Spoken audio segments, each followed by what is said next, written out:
ईंट भट्ठा मालिक अब हो जाए सावधान, पड़ेगा बहुत महंगा। नमस्कार दोस्तों, मैं हूं आपका दोस्त एसके चौधरी। दोस्तों, एक बड़ी खबर बिहार की शिक्षा जगत के लिए कि अब ईंट भट्ठा मालिकों के ऊपर बहुत बड़ा नकेल कस दिया गया है और ईंट भट्ठा के मालिक अब बख्शे नहीं जाएंगे। दोस्तों, उनके ऊपर बहुत बड़ा दायित्व सौंप दिया गया है और इससे संबंधित एक पत्र भी एसीएस की ओर से जारी कर दिया गया है।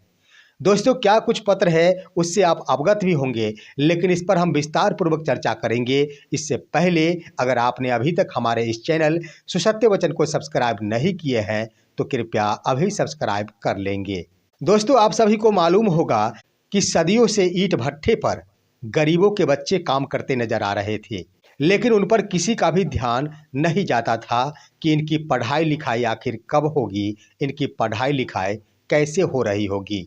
लेकिन इसी बीच एसीएस डॉक्टर एस सिद्धार्थ के द्वारा शिक्षा जगत में एक अनोखा कदम उठाते हुए एक अहम पत्र जारी कर दिया गया है। दोस्तों, जो पत्र जारी किया गया है वह आपके स्क्रीन पर है। दोस्तों, यह पत्र तमाम जिला पदाधिकारियों यानी डीएम को लिखा गया है। इस पत्र में इस बात का उल्लेख किया गया है कि ईंट भट्ठा या फिर कोई भी औद्योगिक संस्थान जहां 6 से लेकर 14 आयु वर्ग के बच्चे काम कर रहे हैं, उन तमाम बच्चों का नामांकन निकट के सरकारी विद्यालय में कराना सुनिश्चित किया जाए और इसे मिशन के रूप में लिया जाए।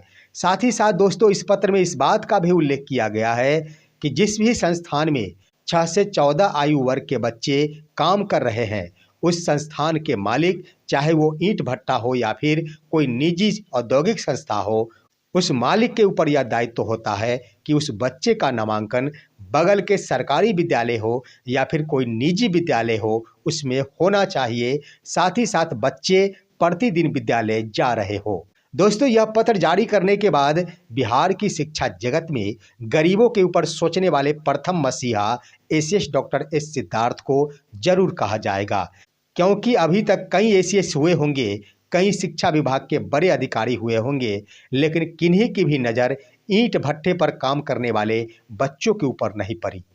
दोस्तों, श्रम विभाग की ओर से यह तो देखा जाता है कि कोई होटल हो या फिर निजी संस्थान हो या फिर कोई निजी औद्योगिक संस्थान हो, वहाँ 14 वर्ष से कम आयु के बच्चे काम न करें, यह श्रम विभाग की ओर से तो यह देखा जाता है।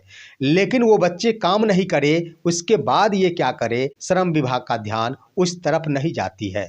लेकिन एसीएस डॉक्टर एस सिद्धार्थ का ध्यान खास तौर पर ईंट भट्ठों पर काम करने वाले बच्चों के ऊपर गया है और साथ ही साथ इनके नामांकन के ऊपर गया है। यह बहुत बड़ा कदम है। इस कार्य को मिशन के रूप में लेने का आदेश तमाम जिला पदाधिकारियों को एसीएस की ओर से दी गई है।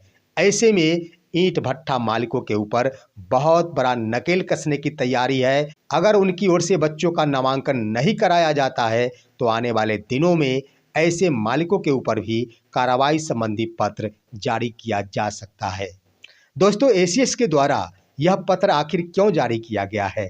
आपको मालूम होगा कि बीते 3 दिन पहले ही एसीएस के द्वारा नवादा जिले का दौरा किया गया था और कई विद्यालयों का औचक निरीक्षण किया गया था। औचक निरीक्षण के क्रम में जब एक विद्यालय में छात्रों की उपस्थिति कम थी, उस पर जब उस विद्यालय के प्रधानाध्यापिका से पूछा गया कि उपस्थिति कम क्यों है, तब प्रधानाध्यापिका के द्वारा जवाब दिया गया था कि यहाँ के बच्चे बगल के ईंट भट्ठे पर काम करने चले जाते हैं। एसीएस के द्वारा यह भी जवाब दिया गया कि आखिर उनके अभिभावकों को समझाया क्यों नहीं जाता है। तब प्रधानाध्यापिका की ओर से जवाब आया था कि समझाया तो बहुत गया है, परंतु अभिभावक मानते नहीं है और अपने बच्चे को विद्यालय भेजते नहीं है। दोस्तों, उसी दिन एसीएस द्वारा जब विद्यालय का औचक निरीक्षण करने के बाद सड़क मार्ग होते हुए वापस लौटा जा रहा था, तब उनकी नज़र बगल के ईंट भट्ठे पर पड़ी। एसीएस अपनी गाड़ी से उतरकर ईंट भट्ठे पर गए, जहां पर उन्हें 2 छात्र मिले थे। दोनों छात्र से पढ़ाई से संबंधित सवाल पूछे गए कि आखिर तुम कहाँ तक पढ़े लिखे हो, कितनी उम्र है। एक छात्र ने जवाब दिया, हमारी उम्र 13 वर्ष है और हम 5वीं कक्षा तक पढ़ाई किए हैं। दूसरे छात्र की ओर से जवाब दिया गया कि हमारा नाम तो लिखा गया है बगल के सरकारी विद्यालय में। तब जाकर उनके द्वारा छात्रों को समझाया गया कि काम करने के लिए सारी उम्र बची है, लेकिन अभी पढ़ाई करने का वक्त है। उन्होंने उनके अभिभावकों को यह समझाने की कोशिश की कि इन छात्रों से अभी काम नहीं लिया जाए, इसे पढ़ाया जाए। दोस्तों, आते ही उन्होंने इस पर मंथन शुरू किया और उसके 2 दिन बाद यानी 3 फरवरी 2025 को एक पत्र जारी करते हुए इन बातों का भी उल्लेख कर दिया कि शिक्षा का अधिकार कानून के तहत नियम 3(1) में इस बात का उल्लेख किया गया है कि 6 से 14 आयु वर्ग के बच्चों को निःशुल्क शिक्षा प्रदान किया जाना राज्य सरकार के ऊपर दायित्व है। दोस्तों, इन्हीं बिंदुओं पर उन्होंने जिलाधिकारियों को यह आदेश दिया है कि कोई भी संस्थान हो, चाहे वो निजी संस्थान हो या सरकारी संस्थान हो, उस संस्थान में काम करने वाले अभिभावकों के साथ उनके बच्चे नजर आते हैं तो उन बच्चों का नामांकन बगल के किसी भी विद्यालय में अवश्य होना चाहिए और साथ ही साथ प्रतिदिन बच्चों द्वारा विद्यालय में उपस्थिति अनिवार्य होनी चाहिए। इसे मिशन के रूप में अपनाया जाए। दोस्तों, वास्तव में बड़ा ही सराहनीय कदम है और आने वाले दिनों में यह देखना अब दिलचस्प बन गया है कि इस पर जिला प्रशासन के द्वारा क्या कुछ संज्ञान लिया जाता है।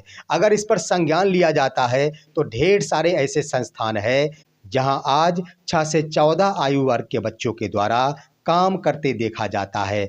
बिहार के किसी भी निजी संस्थान को देख लिया जाए, चाहे वो कोई भी होटल क्यों न हो, खास तौर पर होटलों में देखने को मिलता है कि 14 वर्ष से कम आयु के बच्चों के द्वारा निश्चित रूप से उसमें काम किया जाता है। उनका नामांकन किसी भी विद्यालय में नहीं होता है। अन्य बातें की जाए तो घर निर्माण के क्रम में कारीगरों के साथ उनके बच्चे भी काम किया करते हैं।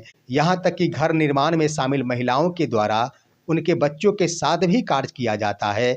अगर सड़क निर्माण हो रहा होता है उसमें भी उनके बच्चे शामिल होते हैं। और ख़ास तौर पर कह दिया जाए तो आज की तारीख में बिहार के सड़क के किनारे बसे हुए या फिर सड़क के किनारे घुमंतू परिवार को देखा जाए, उनके बच्चे भी उनके साथ होते हैं, लेकिन उनका नामांकन किसी भी विद्यालय में नहीं रहता है। उस पर भी ध्यान देने की ज़रूरत है। जो घुमंतू परिवार सड़क के किनारे ही टेंट लगा कर रहा करते हैं, दवाइयाँ बेचा करते हैं या फिर अन्य कोई कार्य किया करते हैं, लेकिन उनके बच्चों का नामांकन किसी भी विद्यालय में नहीं रहता है। अब देखना है कि इन सभी के नामांकन पर आगे क्या कार्रवाई जिला प्रशासन की ओर से की जाती है।